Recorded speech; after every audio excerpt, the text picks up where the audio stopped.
D'abord, bienvenue à tous, à ceux que je n'ai pas eu l'occasion de saluer tout à l'heure. Je voulais commencer par quelques remerciements, parce que sans beaucoup de gens qui nous ont aidés, on n'aurait pas pu organiser ces 14e rencontres. Vu ce qu'a dit tout à l'heure Thierry Langouette, je ne sais plus si je dois remercier Éduter CNPR, qui est un membre de longue date du FOD, ou AgroSup, mais en tout cas, je remercie Thierry Langouette à travers l'ensemble de ses fonctions, qui est quand même assuré à l'équipe, nous a aidé la logistique, l'organisation générale d'ailleurs, également la vidéo. Je signale d'ailleurs à ce moment que tout ce qui se passe en plénière va être totalement pris en vidéo et pourra ensuite donc être vu et revu. Je remercie aussi VetaGroSup. Ici, cet amphi appartient à VetaGroSup et son directeur Étienne Josien.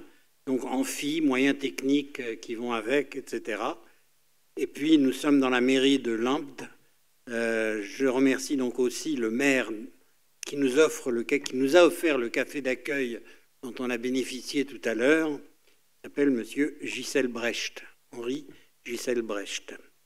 Et puis, comme Thierry, je terminerai en remerciant notre acteur principal avec ses béquilles, Alain Perrault, d'Éduter CNPR, membre du bureau du FOD, qui a eu l'idée déjà de nous faire venir ici et qui a organisé magistralement l'ensemble de ces rencontres. Alors, la multimodalité redistribue les cartes. C'est vrai, on va en parler, et vous allez le voir pendant ces 2 jours, mais précisons quand même que ça reste la même partie, et la partie de la formation. On redistribue les cartes, mais dans la même partie. Alors ces rencontres sont donc consacrées à la multimodalité. D'ailleurs, le CNED arrive au moment crucial où on parle ils entrent discrètement et me remercie de ne pas avoir attiré l'attention sur leur arrivée. La vice-présidente du FOD. On va travailler sur des exemples réels. On va travailler ensemble. On va être davantage, je dirais, dans le collaboratif que dans le top-down. Enfin, ces rencontres se veulent avant tout productives. C'est d'ailleurs c'est cet objectif qui a permis aussi d'en réduire la durée pour les habitués. Vous savez qu'on faisait ça généralement sur 3 jours, et là on le fait sur 2 jours, plus dense, plus consacré, et on le souhaite plus productive. Néanmoins, et je suis au niveau de l'introduction, on peut quand même se demander, la multimodalité, c'est quoi? Quel est l'enjeu? Quel est l'avenir, le futur? Au FOD, j'ai déjà eu l'occasion de le dire, notamment lors des dernières interventions que j'ai faites ces dernières semaines. On préférait le terme multimodalité au terme FOAD. Mais notre travail sans cesse renouvelé de pression et d'explication aux gens qui nous dirigent, ayant permis de faire entrer le terme FOAD dans la loi de mars 2014, on la garde et puis ça va très bien comme ça. D'autant plus que pour nous, la FOD est dans son essence même multimodale, donc il n'y a pas du tout de contradiction. En fait, ça veut dire l'ouverture à toutes les modalités qui rendent nos pédagogies plus efficaces. Donc la multimodalité ne se fixe pas sur une modalité plutôt que sur d'autres, elle est ouverte à toutes les modalités que aujourd'hui les technologies nous offrent, mais que demain, avec d'autres technologies, elles continueront à nous offrir. Aujourd'hui, ces modalités sont essentiellement technologiques, même si, bien souvent, la technologie ne fait que rendre des pédagogies qui avaient existé antérieurement plus faciles, plus populaire, plus facile à utiliser.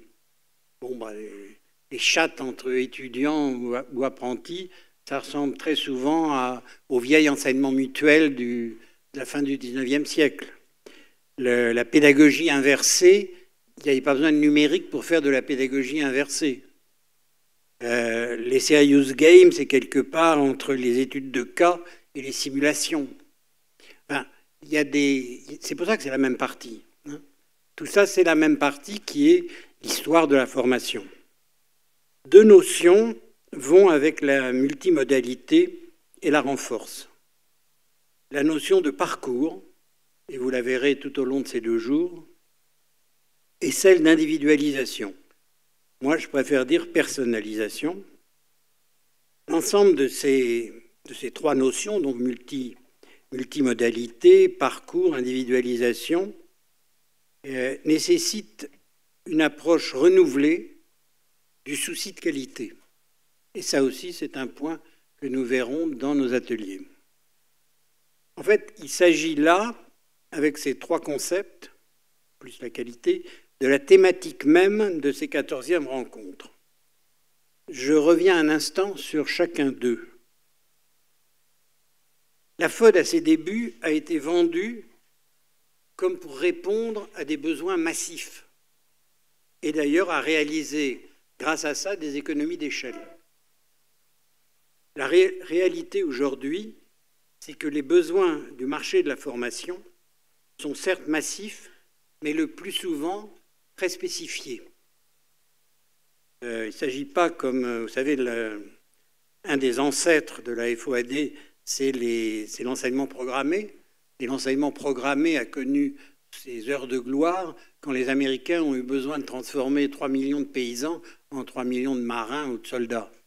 Ce type de besoin de formation, qui effectivement est massif et peut justifier des économies d'échelle, ce n'est pas celui que nous rencontrons aujourd'hui dans la plupart des circonstances où on nous demande de la formation. Alors, la demande aujourd'hui veut en plus des réponses très personnalisées. Et c'est là où la FOAD reprend aussi de l'intérêt, puisqu'elle permet de répondre de manière individualisée à des demandes de formation en combinant ce qui est collectif et ce qui est individualisé. Cette notion de personnalisation, de spécificité, entraîne aussi la notion de parcours. Parce que, sauf à tomber dans le cours particulier, ce qui peut être dans un dispositif de formation personnalisé, c'est plus le parcours que l'action elle-même. Donc l'action peut l'être aussi, puisqu'il s'agit à certains moments de travailler seul. Mais dans l'ensemble, ce qui est le plus personnalisé, c'est certainement le parcours. Cette notion est d'ailleurs un peu nouvelle. On entre avec ce mot parcours, je dirais, dans l'actualité même de l'action du FOD.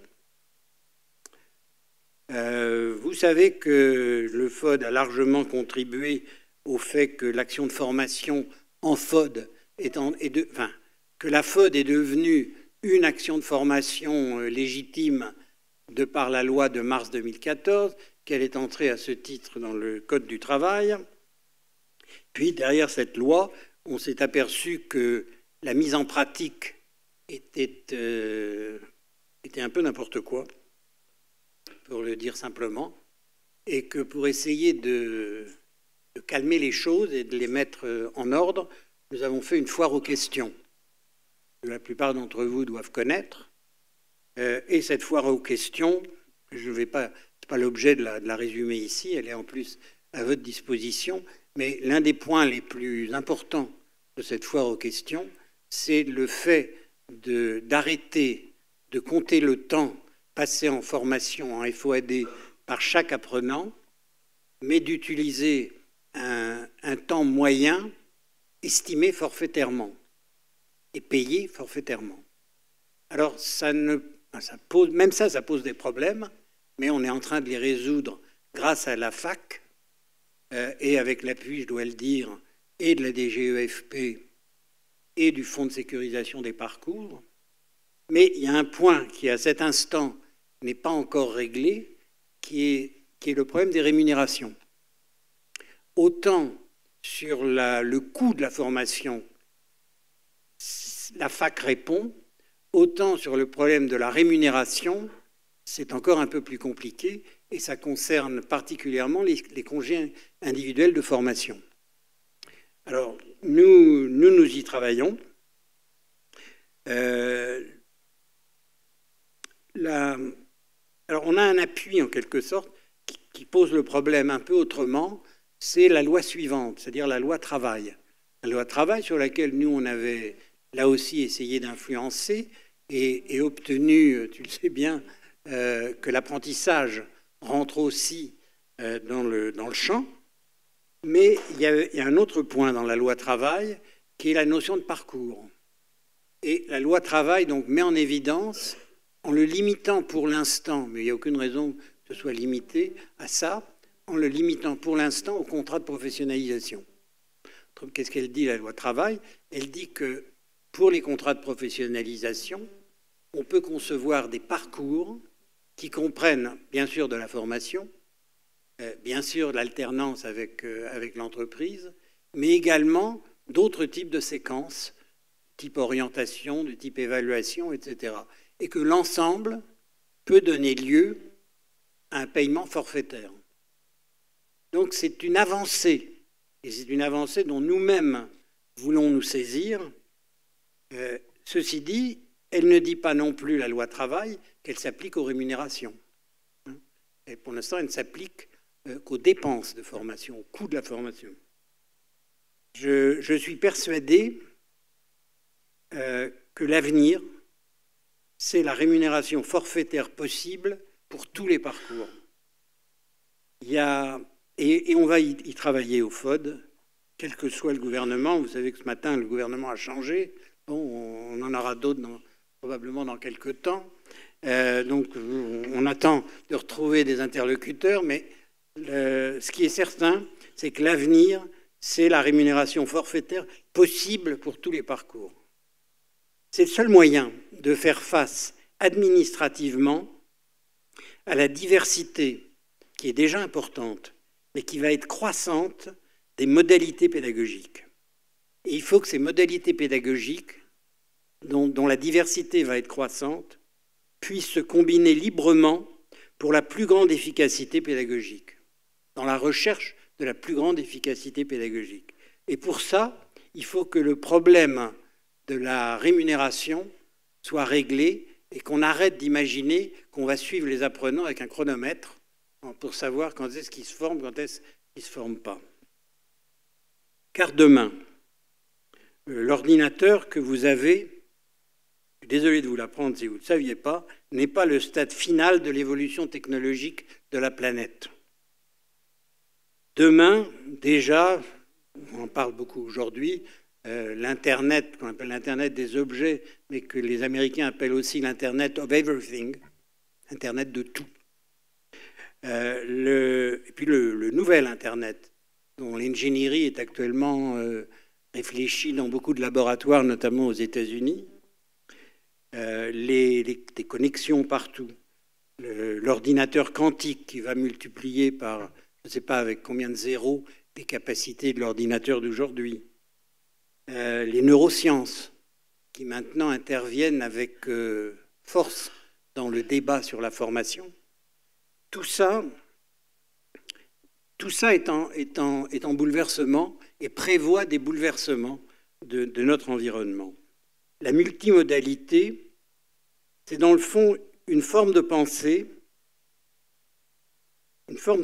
la pédagogie qui permettra d'accueillir toutes ces nouveautés qu'on ne peut même pas imaginer aujourd'hui. Enfin, troisième élément, la qualité de ces parcours personnalisés et multimodal, donc. D'ailleurs, je ne sais pas si au pluriel, on dit, quand c'est féminin, on dit multimodal ou multimodaux. Bon. Sujet. On fera un atelier là-dessus. Elle ne se réduit pas, ce qu'on peut dire en tout cas, c'est qu'elle ne se réduit pas à la qualité de chacun de ces segments. Parcours, vous voyez, un parcours avec plusieurs modalités, plusieurs segments. chaque segment peut être de haute qualité, ça ne veut pas dire que l'ensemble du parcours sera pour autant de qualité. Ce qui est plus important, c'est les transitions, c'est la programmation de l'ensemble, c'est la pertinence par rapport aux besoins réels de la personne, de la progression que le parcours organise. Bref, de la qualité de son ingénierie de formation.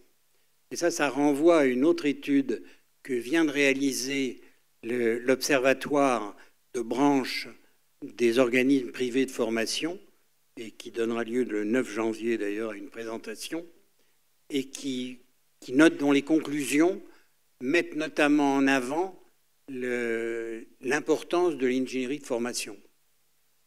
Et on constate au passage que l'ingénierie de formation est plus touchée même que ceux qui font de l'animation de formation. Ils sont touchés aussi, mais c'est l'ingénierie de formation avec l'extraordinaire palette de différents outils et de différentes modalités qui sont à la disposition du nouvel ingénieur de formation et qui bouleverse ce métier. Alors, aujourd'hui, si vous lisez le Code du travail, et ce sera ma conclusion, vous voyez clairement que la FOAD est un cas particulier de la formation, sous-entendu, elle-même essentiellement présentielle. Demain, gageons que c'est le présentiel, qui ne va pas disparaître, qui sera un cas particulier de la formation multimodale. Je vous remercie.